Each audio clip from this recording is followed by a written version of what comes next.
Hello guys, in this video I'm going to show you how to change display resolution in Windows 11. I will show you three methods for that one.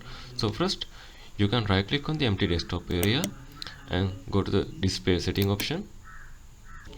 Then you can scroll down a little bit and you can see there's option called display resolution. Tap on the drop down menu. You can see now it is selected the recommended version, and there are several versions there.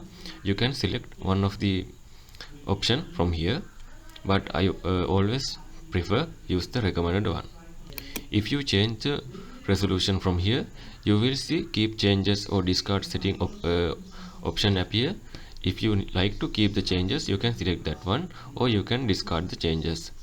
And the second method is you can use the keyboard shortcut. So you can press Windows key and I on your keyboard. Then also you can go to display option, and again you can change the resolution like previously. And the third method is you can right click on the empty area and go to the show more options. And if you have separate graphic card like Intel, NVIDIA or AMD, you can see that option in here.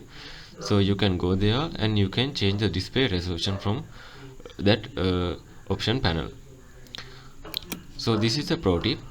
Make sure to look for recommended option always to get the monitor's native resolution. If your screen goes black, wait for around 15 seconds, it will be auto revert. And the higher resolution mean sharper but small items, and the lower resolution mean larger items but less sharp items. So thank you.